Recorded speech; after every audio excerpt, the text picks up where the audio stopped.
My name is Louis Zaki, and Look at the third dice over here, and you'll see a perfect 2 and a perfect 0.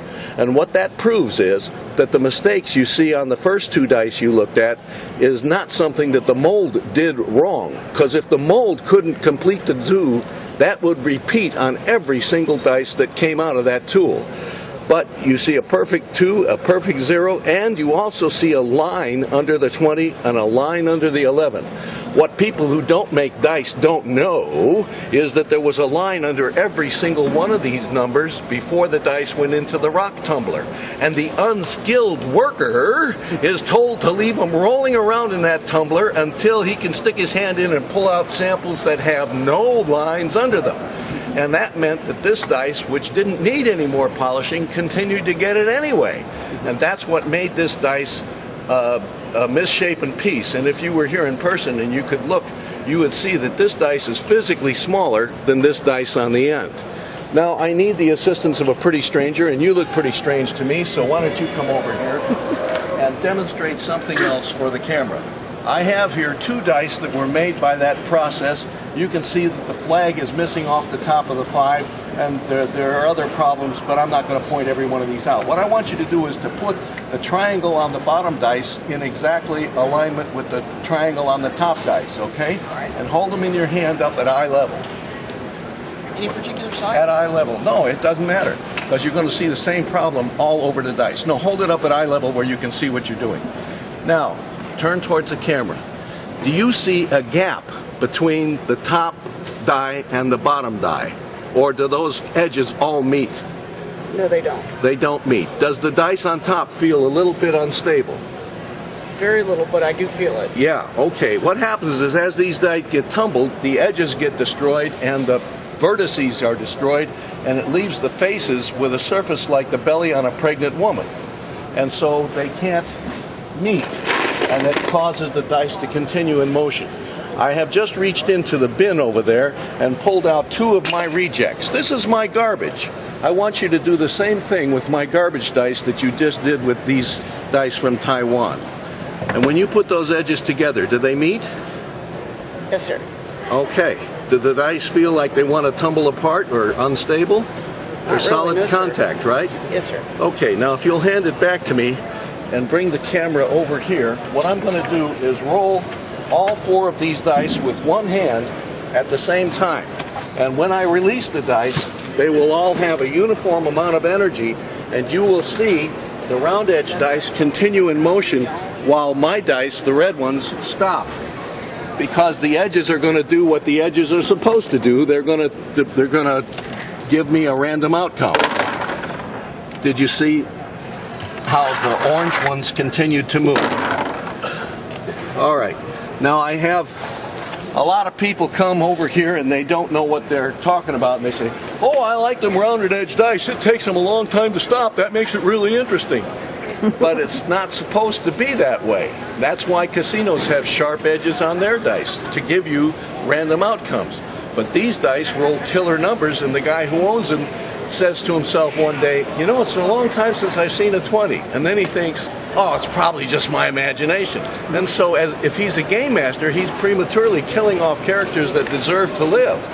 But they can't, because his dice can't roll saving numbers. Now, I'm not the only one that has been receiving complaints about blemishes on the dice. The Armory had the same problem. People would come up to them and they'd say, "Look at that! Look at that clip mark! God, that's awful! Why, that's going to make this dice roll terrible! What's the matter with you guys? If you knew anything about making dice, you'd spend some money and build a decent tool! Gee whiz, you ought to get off your duff and stop being profiteers and exploiting us with these faulty dice!" And so they spent $65,000 to make this tool, which generates a dice that has no clip mark on it.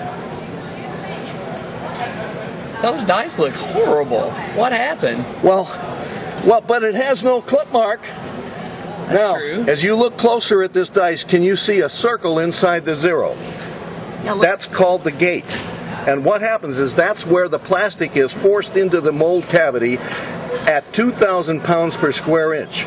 When that cavity is full of hot molten plastic with that tremendous pressure behind it, there's no room left to squirt in any more plastic.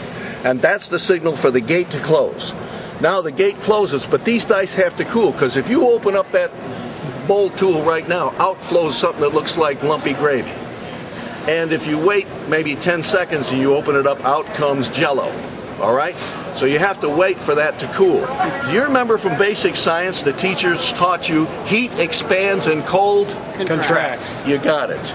So what's going to happen is, since this gate is closed, you can't squirt any more plastic in there, and that plastic cools, and as it cools, it shrinks, and that's called heat shrink in the molding business, all right?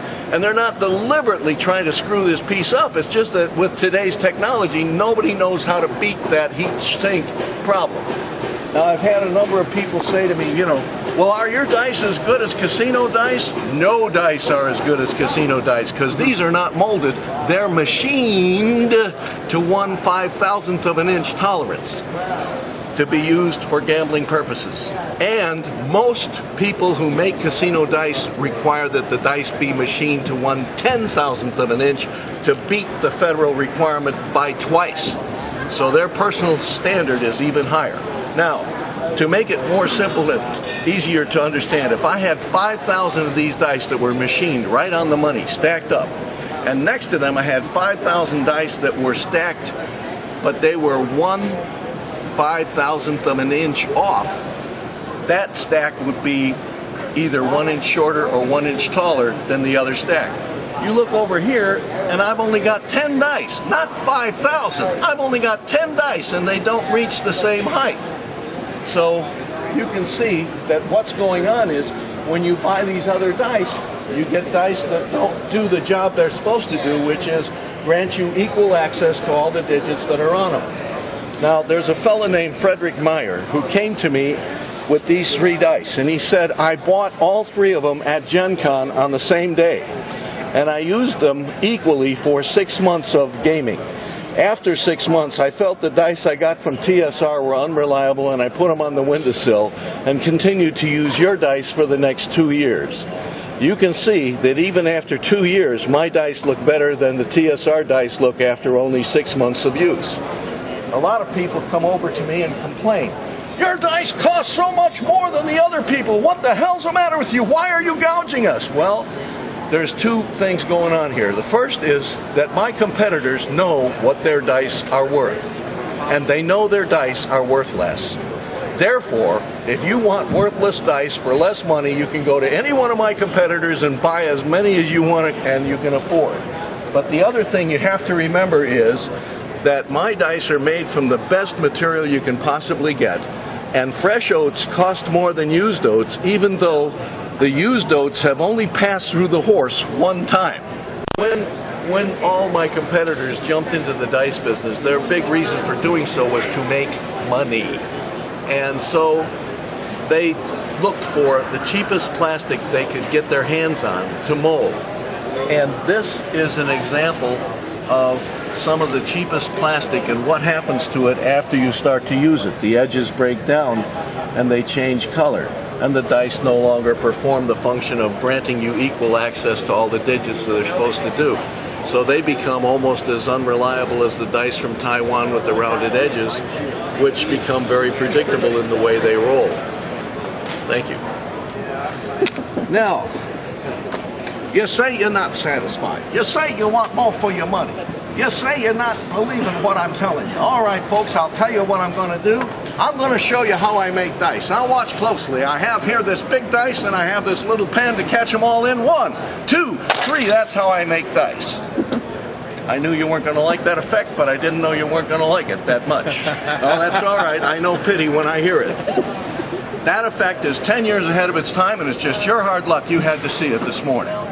As a matter of fact, I got more applause out of 4 presidents of the United States when I did that effect for them at Mount Rushmore than I'm getting out of you guys. And they were stoned at the time. And come to think of it, they still are. Thank you.